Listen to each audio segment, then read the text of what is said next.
Présentation de l'application pour la société Netlock, société de nettoyage correspondant pour les agents de surface ou les agents de passage.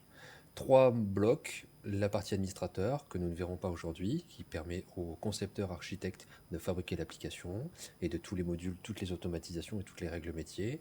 L'application mobile qu'on a vu préalablement ou que vous verrez dans la vidéo correspondante, et l'application pour les managers. On ouvre l'application pour les managers. Dans cette application pour les managers, vous avez un bandeau, vous avez un menu qu'on va laisser apparaître. 3 blocs. Le bloc, donc le logo et le nom de l'espace de travail qui va évoluer, sera simplifié. Une base contact, une base entité, une base ordre de travail, une base ronde. Assez rapidement, la base contact vous permet de faire la liste de tous les collaborateurs de l'entreprise et de les associer dans votre société. Quand vous allez éditer un collaborateur, vous allez y saisir le nom, le prénom, le numéro de téléphone, le mail de la personne si elle en a un, son type de profil, sa photo, qui permettra dans le trombinoscope de les reconnaître facilement. Et vous allez associer cette personne soit à votre société directement, soit vous allez pouvoir l'associer à une société sous-traitante. Sur cette partie-là, rien de plus à expliquer, à part le fait qu'on a systématiquement une historisation des modifications qui sont faites. Deuxième chose, encore une fois avec des exemples, la possibilité de gérer en fait tous vos sites clients et vos agents, enfin les agences et les noms des clients, puisque un site peut être dans une agence et peut être attaché à un client. En l'occurrence, si on prend le site de Technotherm, alors là, il a du coup un nom, une adresse, un logo éventuellement, un téléphone, c'est un type de site, et donc ça veut dire que les opérations vont se faire sur des sites sur lesquels vous aurez mis des adresses et avec des coordonnées, des contacts à contacter si nécessaire. Si on reprend l'exemple de tout à l'heure, l'ordre de travail se fait du coup sur un site. L'ordre de travail et le QR code sont disponibles.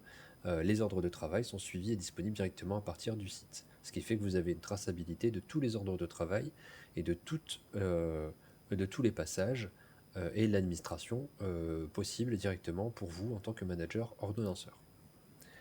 Concernant donc les interventions, elles sont donc ici, juste pour vous montrer, on a la possibilité d'avoir une vue au format tableau, mais aussi une vue au format carte qui vous permet assez rapidement d'aller localiser votre client par rapport à une adresse géographique.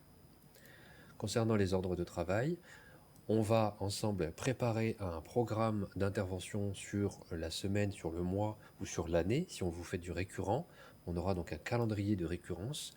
Et donc à chaque fois, vous aurez le nom du site, la date prévisionnelle d'intervention et l'ordre de travail correspondant et son statut. Pareil, dans l'application mobile, vous verrez que l'ordre de travail change de statut d'un statut planifié ou un statut en cours à terminer quand tous les passages de la journée sont réalisés. Cet ordre de travail, il est affecté à quelqu'un. Et encore une fois, vous avez la traçabilité qu'on verra juste après. Vous allez pouvoir consulter les informations de plusieurs façons. D'abord sur un format de planning, où vous allez pouvoir visualiser l'ensemble de votre équipe, les ordres de travail qui leur sont effectés et les couleurs correspondent au statut. Un format calendrier qui vous permet également de déplacer, en glisser-déposer, les ordres de travail d'une date à l'autre, si les dates sont amenées à changer. Un format de type carte, avec ici plusieurs formats d'affichage, le nom de la personne qui est affectée, de l'opérateur, si vous en avez plusieurs, ou le nom du client. Et enfin, une visualisation aussi en cartographique pour avoir en fait la couleur qui change en fonction de l'ordre de travail. Ça, c'est très intéressant d'avoir tout de suite sur un format cartographique la couleur correspondante pour être sûr que dans la journée ou dans la semaine, tous les ordres de travail soient clos. Je reviens au tableau. Donc des ordres de travail possibles.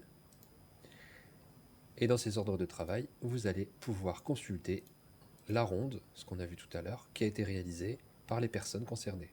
Sur PC, vous avez des informations beaucoup plus détaillées que celles sur l'application mobile. Vous savez qui a réalisé avec quel mobile et quel compte. Vous avez de nouveau l'ordre de travail et vous avez la localisation GPS ainsi que le QR code qui a été saisi, le type, et vous avez comme ça donc le suivi des passages des personnes. Enfin, pour être sûr de savoir que toutes les rondes ont bien été réalisées, vous avez une vue qui s'appelle tous les passages, qui vous permet d'identifier qui a réalisé l'ordre de passage, Donc, chez quel client, à quelle date, avec la photo, etc. Ce qui fait qu'au jour le jour, vous pouvez suivre et tracer et identifier tous les passages de toutes les personnes qui sont intervenues sur l'ensemble de tous les périmètres de vos clients. Voilà pour la présentation. Nous aurons l'occasion, pendant la phase d'atelier, de définir ensemble les informations que vous souhaitez voir remonter, et nous définirons aussi ensemble le processus réel correspondant à votre entreprise de nettoyage.